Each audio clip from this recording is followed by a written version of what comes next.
Permata TV YouTube Indonesia dengan bangga mempersembahkan sebuah storytelling kekinian abad ini diangkat dari karya besar Esa Mintarja yang sangat populer di masanya, berlatar belakang kisah tanah Jawa masa lampau dengan judul Kisah Arya Manggada.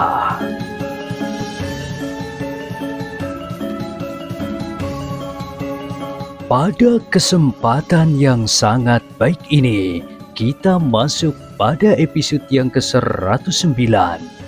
Selamat menikmati.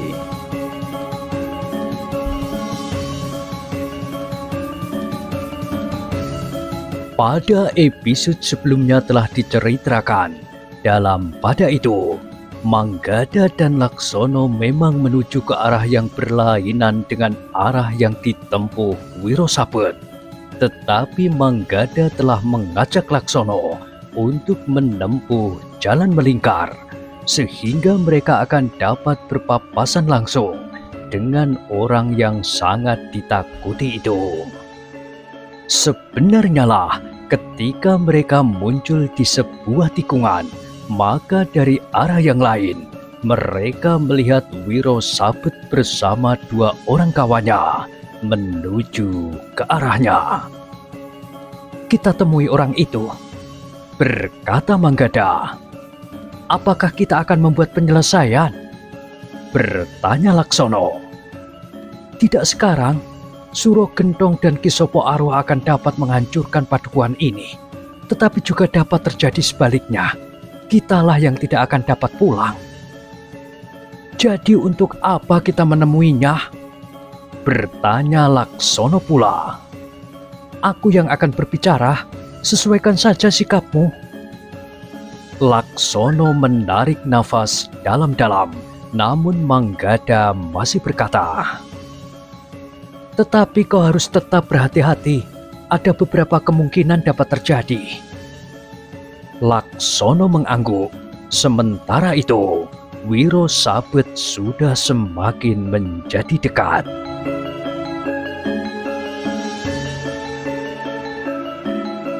Agaknya Wiro Sabet pun menjadi heran melihat dua orang anak muda yang berjalan justru menyongsongnya.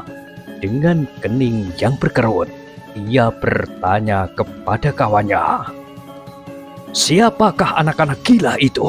Apakah mereka sengaja menantang aku?" Kedua orang kawannya tidak menjawab. Mereka memang belum mengenal siapakah kedua orang anak muda itu. Pada itu, bagaimanapun juga, Manggada dan Laksono menjadi berdebar-debar. Tetapi Manggada sudah bertekad untuk menemui orang yang ditakuti di seluruh padukuhan dan bahkan Kademangan Kalegen itu. Wajah Wiro Sabet benar-benar menjadi tegang semakin dekat Manggada dan Laksono. Kerut di dahi Wiro Sabet itu menjadi semakin dalam. Namun beberapa langkah di hadapannya, Manggada dan Laksono telah berhenti. Dipandanginya wajah Wiro Sabet dengan seksama, sehingga Wiro Sabet menjadi semakin heran bahwa anak-anak muda itu berani memandangnya seperti itu. Tetapi sebelum Wiro Sabet berbuat sesuatu, Manggada telah melangkah mendekatinya sambil tertawa kecil. Sekali ia mengangguk hormat sambil berkata, "Paman, bukankah aku berhadapan dengan Paman Wiro Sabet?" Wiro Sabet termangu-mangu sejenak. Wajahnya memang nampak seram. Namun dengan nada ringan Manggada bertanya, "Apakah Paman lupa kepadaku?" "Kau ini siapa?" bertanya Wiro Sabet. "Aku Manggada, Paman. Aku anak Ki Kertosono. Bukankah aku sering bermain di jalan di depan rumah Paman waktu itu? Tetapi kemudian aku memang pergi meninggalkan padukuhan ini bertahun-tahun. Karena aku berada di rumah pamanku, aku telah diangkat menjadi anaknya. Nah, ini adalah anak pamanku itu. Sehingga dengan demikian, kami telah menjadi dua bersaudara, Paman. Wiro Sabet masih saja termangu-mangu, sementara Manggada meneruskan. Bukankah di muka rumah Paman Wiro Sabet itu terdapat sebatang pohon manggis? Paman sering memberi aku manggis dan bahkan sering mengizinkan aku memanjat pohon duet di sebelah pendopo rumah Paman. Manggada berhenti sejenak, lalu katanya, "Tetapi aku masih remaja waktu itu, dan itu sudah terjadi bertahun-tahun yang lalu. Tetapi jika Paman masih mengizinkan, aku masih ingin juga memanjat pohon duet itu." Wiro Sabet justru menjadi bingung menanggapi sikap Manggada itu. Selama ini, tidak seorang pun penghuni padukuhan itu yang berani menyapanya. Bahkan orang-orang akan menyingkir dan bersembunyi. Wiro Sabet memang berbangga bahwa ia ditakuti oleh seisi padukuhan dan bahkan seisi Kademangan.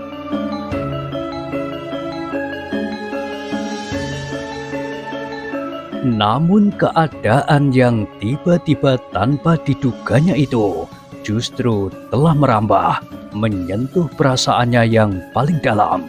Karena itu, maka di luar sadarnya, Wiro Sabet berkata, "Jika kau mau, ambillah.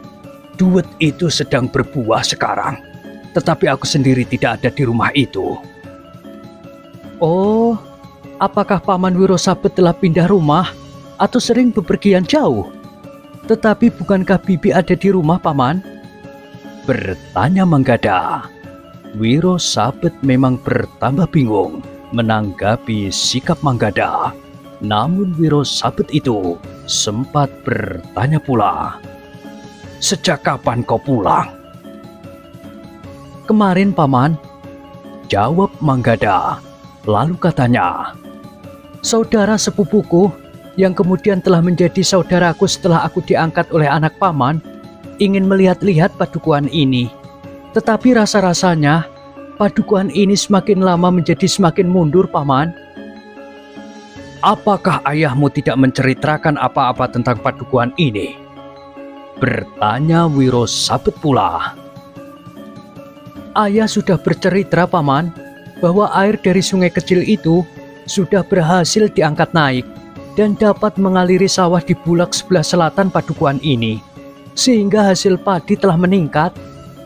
Tetapi di sisi lain ayah juga menceritakan bahwa orang-orang padukuhan ini menjadi malas bekerja. Rumput-rumput dibiarkan tumbuh di sela-sela batang padi. Bahkan air yang sudah terangkat itu lebih banyak disia-siakan, apalagi pekerjaan-pekerjaan yang lain semakin lama menjadi semakin tidak dihiraukan." Wiro Sabet mengerutkan dahinya, namun kemudian ia pun memotong kata-kata Manggada. "Ayahmu benar, itulah gambaran kehidupan padukuhan ini sekarang. Semua orang menjadi malas dan kehilangan gairah untuk bekerja.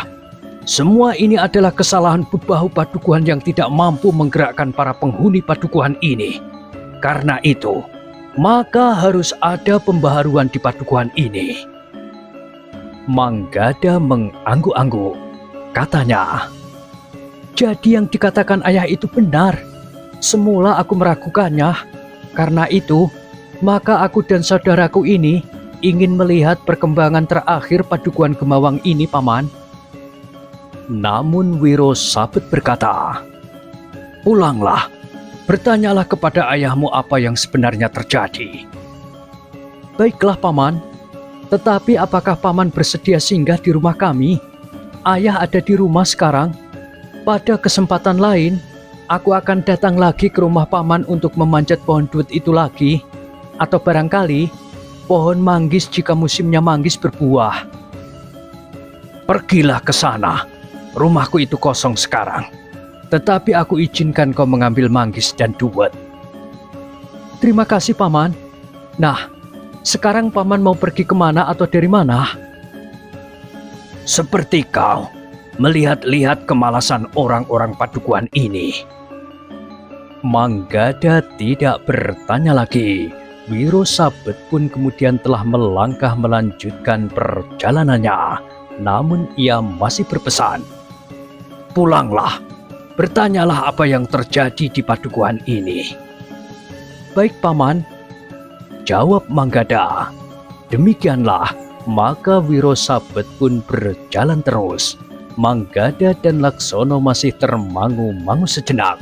Namun kemudian Laksono itu pun berkata, "Nampaknya ia masih seperti orang kebanyakan. Ia masih mau menjawab pertanyaan-pertanyaanmu. Mudah-mudahan ia masih dapat diajak berbicara. Tetapi entahlah dengan Suro Gentong, apalagi Ki Sopo Aruh." Keduanya pun kemudian telah melangkah pula menuju ke arah yang berbeda. Namun kemudian keduanya telah memutuskan untuk segera pulang dan memberitahukan perjumpaannya dengan Wiro Sabet. Di rumah, kedua anak muda itu menceritakan apa yang mereka alami, sikap langgeng yang ketakutan, serta tanggapan Wiro Sabet terhadap mereka berdua. Nampaknya Wiro Sabet masih dapat diajak berbicara, mungkin juga tentang hal-hal yang lebih besar tentang padukuhan Gemawang ini. Tetapi Ki Kertosono itu pun berkata, "Kemungkinan yang sangat tipis jika ia bersikap sebagaimana kebanyakan orang.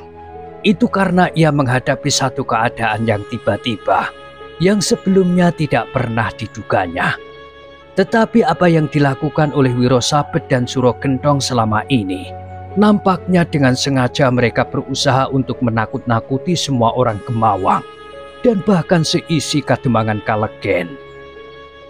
Manggada dan Laksono mengangguk-angguk, sementara ayahnya itu pun berkata selanjutnya, "Tetapi lebih dari Wiro Sabet, Suro Gentong adalah orang yang kasar dan garang. Sedangkan orang yang bernama Ki Sopo Aruh itu, secara pribadi aku belum mengenalnya. Tetapi nama itu memang cukup menggetarkan jantung orang yang mendengarnya."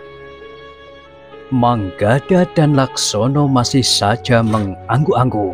Sementara itu, Ki Citrobowo pun berkata pula, "Sesuai dengan keterangan Kakang Kertosono, maka kalian harus berhati-hati jika kalian bertemu, berpapasan, apalagi berhubungan dengan Wiro Sabet. Lebih-lebih lagi dengan Suro Gentong atau Ki Sopo Aruh. Agaknya peristiwa yang pernah melemparkannya keluar dari padukuhan ini telah membuat jiwa mereka meledak-ledak, selain sifat dan watak mereka yang memang kasar." Manggada dengan nada rendah menjawab, "Baik, Paman. Kami akan selalu memperhatikan keadaan." "Tetapi apakah kau benar-benar akan pergi ke rumah Wiro Sabet?" bertanya Ki Kertosono. "Iya," jawab Manggada. "Kami memang benar-benar ingin datang ke rumahnya. Kami berharap bahwa Wiro Sabet itu masih juga menyadari akan pentingnya kendali penalaran atas segala tingkah lakunya itu, sehingga ia tidak berdiri di atas lembaran dendam semata-mata."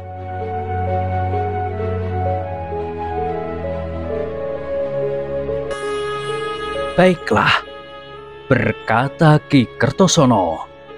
"Tetapi seperti pesan pamanmu, berhati-hatilah. Orang-orang seperti Wiro Sabet memang tidak dapat dijajaki sikapnya. Apa yang kau lihat akan dapat berubah setiap saat." "Besok kami akan pergi ke rumahnya, Ayah," berkata Manggada. Kemudian ayahnya mengangguk-angguk. Namun katanya, "Aku kira ia tidak mudah ditemui di rumahnya. Meskipun demikian, kalian dapat mencobanya. Tetapi jika kalian tidak menemuinya di rumahnya yang lebih sering kosong, jangan mencoba mencari ke tempat lain, apalagi di luar padukuhan ini." Manggada mengangguk kecil. Katanya, "Baik, Ayah. Rasa-rasanya memang sulit untuk mencari tempat tinggalnya di luar padukuhan ini."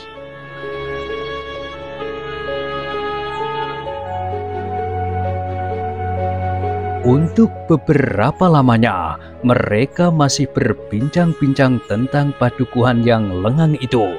Namun kemudian setelah makan malam, maka Manggada dan Laksono pun telah duduk di serambi bersama Ki Pandi.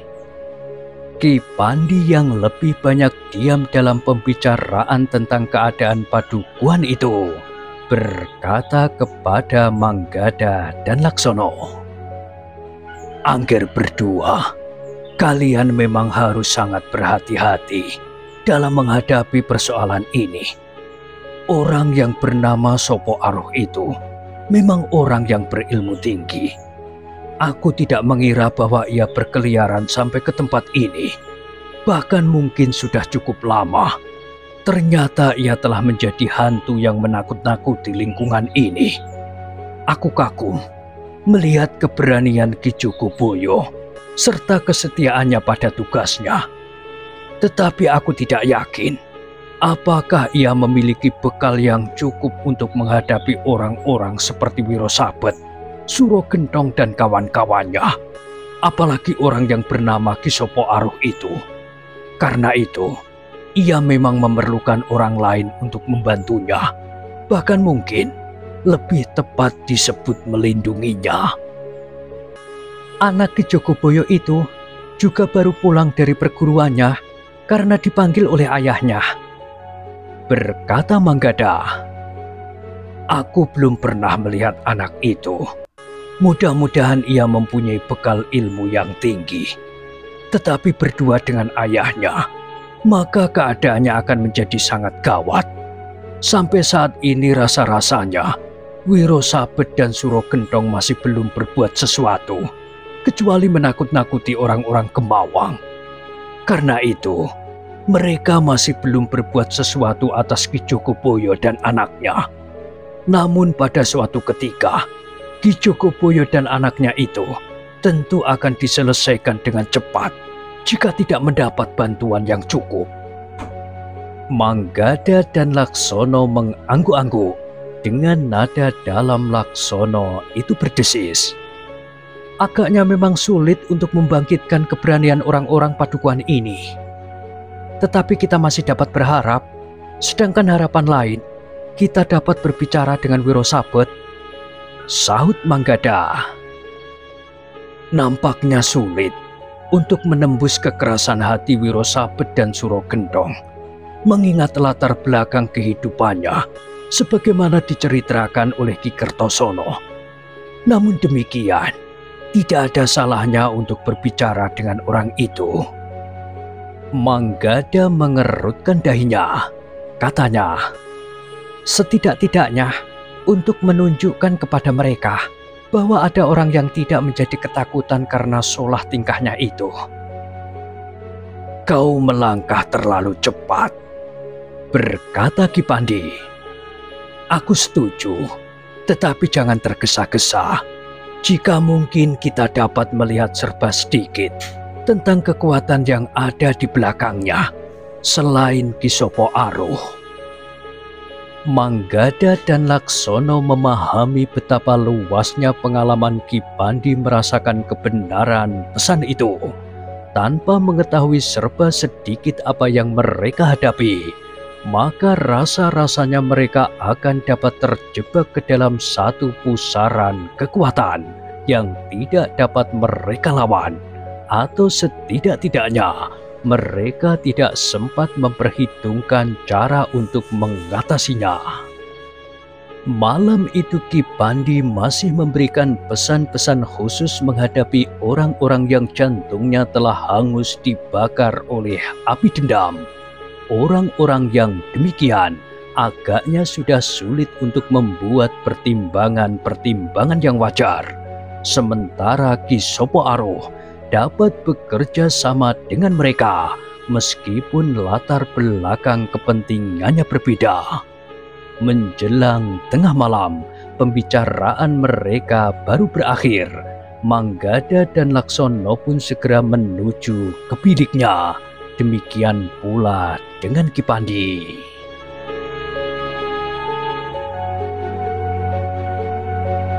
Di hari berikutnya, Manggada dan Laksono benar-benar ingin pergi ke rumah Wiro Sabet. Ki Kertosono dan Ki Citrobowo masih juga memberikan beberapa pesan karena mereka menyadari betapa orang yang bernama Wiro Sabet itu sangat berbahaya. Sesaat kemudian, ketika matahari mulai naik, Manggada dan Laksono sudah turun ke jalan. Jalan-jalan di padukuhan masih tetap lengang, namun Manggada dan Laksono melihat 1-2 orang pergi ke sawah dengan tergesa-gesa. Orang-orang yang berpapasan di jalan sempat juga bertanya kapan anak itu pulang. Seorang yang rambutnya sudah putih berjalan dengan tenang menyusuri tanggul parit sambil memanggul cangkul. Tidak seperti orang yang lain yang nampak selalu tergesa-gesa, maka orang tua itu telah menarik perhatian Manggada dan Laksono. Karena itu, maka keduanya pun telah mendekatinya. Manggada pun segera dapat mengenalinya.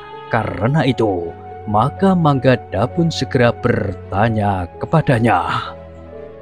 "Kakek, apakah kakek ingat kepadaku yang dahulu sering mengganggu kakek jika kakek membuat gula kelapa?" Orang tua itu mengernyitkan alisnya. Dengan suaranya yang lemah, ia bertanya, "Kau siapa, "Manggada, kek, anak Ki Kertosono." "Oh, kau anak Kertosono. Sekarang kau sudah besar, sudah sebesar ayahmu. Siapakah anak muda itu?" "Namanya Laksono, kek, sepupuku," jawab Manggada. "Kemana kau selama ini?" bertanya kakek itu. "Di rumah paman, kek, membantu menggarap sawah," jawab Manggada sambil berjalan di sebelah kakek itu. "Kau pulang pada saat yang kurang baik, Manggada." "Aku tahu, kek, ayah sudah bercerita," jawab Manggada. "Tetapi kenapa kakek nampaknya tidak terpengaruh oleh keadaan di padukuhan ini?"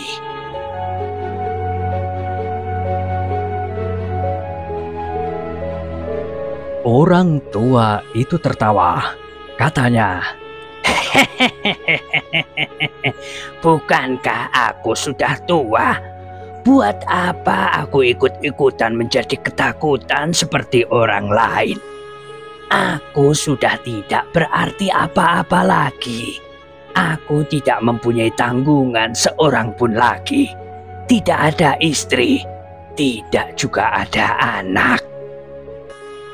"Tetapi bukankah kakek mempunyai istri dan anak?" bertanya Manggada. "Itu dahulu, Manggada. Dahulu aku mempunyai istri dan anak. Tetapi istriku itu sudah meninggal beberapa tahun yang lalu. Sedang anakku pergi tidak menentu," jawab orang tua itu. Manggada mengangguk-angguk sambil berdesis. "Maaf, kek, aku tidak tahu bahwa nenek sudah meninggal. Aku menyatakan ikut berduka, kek." "Terima kasih, Manggada. Tetapi kematian tidak selalu merupakan kedukaan. Aku kira Tuhan Yang Maha Kuasa sudah menentukan yang paling baik bagi nenekmu itu. Jika ia masih hidup, maka hatinya akan selalu tersiksa," jawab orang tua itu. Manggada mulai merenung. Ia mulai mencoba mengingat keluarga kakek itu. Sementara kakek itu pun berkata, "Manggada, sepeninggal nenekmu, aku sudah bukan apa-apa lagi."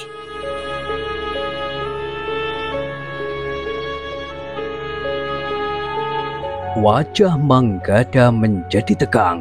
Keringatnya mulai mengalir membasahi punggungnya. Ia baru teringat tentang orang tua itu. Orang tua itu adalah ayah Wiro Sabet dan Suro Gendong. Karena itu, maka Manggada pun menjadi sangat gelisah. Bahkan ia menjadi gagap. Tetapi Laksono menjadi heran melihat sikap Manggada. Tetapi sebelum ia berkata sesuatu, orang tua itu tersenyum sambil berkata, "Kau tidak usah menyesali pertanyaanmu, Ger. Sudah sekian tahun kau pergi, sehingga tentu ada sesuatu yang kau lupakan. Juga tentang anak-anakku. Aku sama sekali tidak merasa tersinggung, Manggada. Wiro Sabet dan Suro Gendong memang anak-anakku. Keduanya lah yang telah membuat padukuhan ini menjadi seperti kuburan. Itulah sebabnya aku mengatakan bahwa kepergian nenekmu adalah satu hal yang terbaik bagi nenekmu.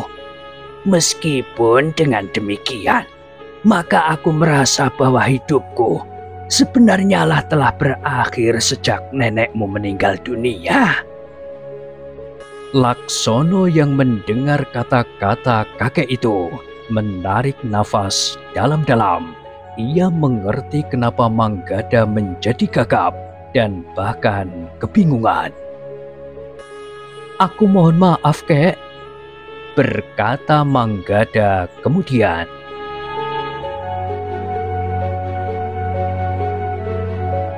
Kakek tua itu berhenti. Ditatapnya wajah Manggada dan Laksono berganti-ganti. Dengan nada lembut, ia berkata, "Kalian berdua adalah anak-anak muda yang sedang tumbuh. Kau dapat bercermin pada pengalaman hidupmu dan pengalaman orang lain. Kau dapat membaca yang manakah yang baik dan yang pantas kau lakukan, dan yang manakah yang tidak baik dan tidak pantas kau lakukan. Karena sebenarnya lah kita dapat membedakan mana yang baik dan mana yang tidak baik." "Iya, kek," jawab Manggada. Sementara itu, keringatnya masih saja mengalir di kening dan punggungnya. "Sudahlah, lupakan pembicaraan kita. Kau jangan menjadi gelisah karenanya. Aku juga akan melupakannya," berkata orang tua itu. "Tetapi, bukankah kakek memaafkan aku?" bertanya Manggada pula. "Tentu, Ger, tentu. Jika kita tidak memaafkan kesalahan orang lain kepada kita, maka Tuhan yang Maha Pengampun pun tidak akan memaafkan kesalahan-kesalahan kita," jawab orang tua itu. "Terima kasih, kek," berkata Manggada kemudian. Kakek tua itu menepuk bahunya. Kemudian ia pun bertanya, "Sekarang kalian akan kemana?" bertanya kakek tua itu.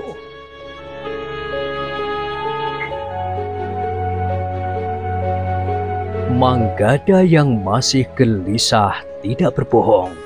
Jawabnya, "Aku akan pergi ke rumah Paman Wiro Sabet, kek. Kemarin aku bertemu. Paman Wiro Sabet menjanjikan kepadaku bahwa aku diizinkan mengambil buah duwet dan manggis jika kebetulan berbuah."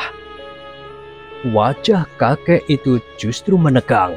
Dengan dahi yang berkerut, ia bertanya, "Di mana kau bertemu dengan pamanmu Wiro Sabet?" "Di lorong sebelah, kek. Paman sedang berjalan-jalan di padukuhan ini. Kami bertemu dan berbicara beberapa saat. Ternyata Paman Wiro Sabet juga tidak lupa kepadaku. Ketika aku minta diizinkan untuk mengambil duwet dan manggis sebagaimana di masa remajaku, Maka Paman Wiro Sabet tidak berkeberatan.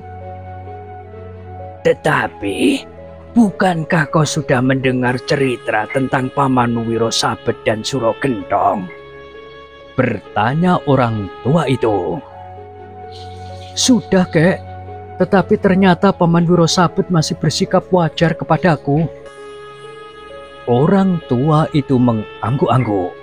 Katanya, mudah-mudahan masih ada tersisa, betapapun tipisnya, kesadaran atas tata pergaulan antar sesamanya.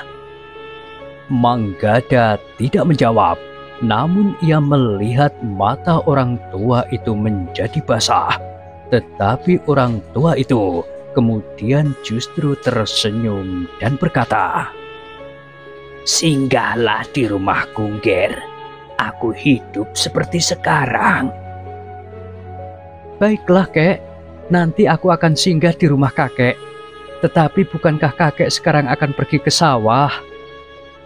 Orang tua itu mengangguk-angguk.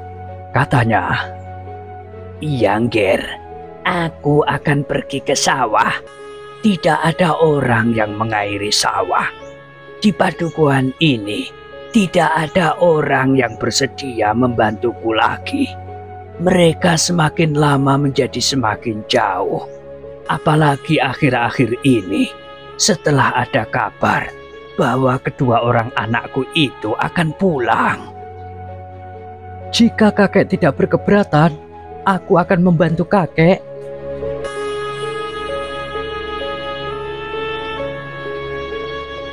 Mata orang tua itu menjadi redup dan bahkan nampak menjadi basah lagi. Namun dengan cepat ia menguasai perasaannya dan berkata, terima kasih, Ger. Aku masih kuat untuk melakukan sendiri anak-anak muda. Tetapi sekali lagi aku berharap, datanglah ke rumahku. Aku masih membuat gula kelapa seperti dulu. Sudah setua ini, kakek masih juga menyadap legen kelapa.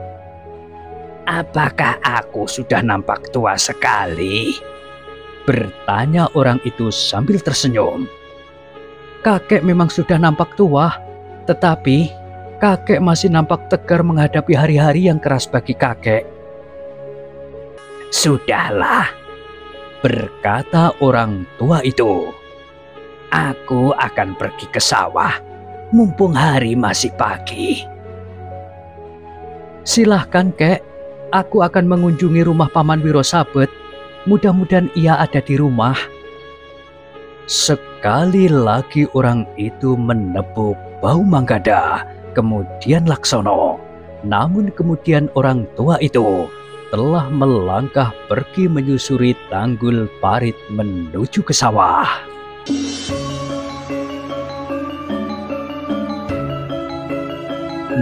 Nah, bagaimanakah kisah selanjutnya? Silahkan ikuti terus kisah Arya Manggada pada episode berikutnya. Sampai jumpa.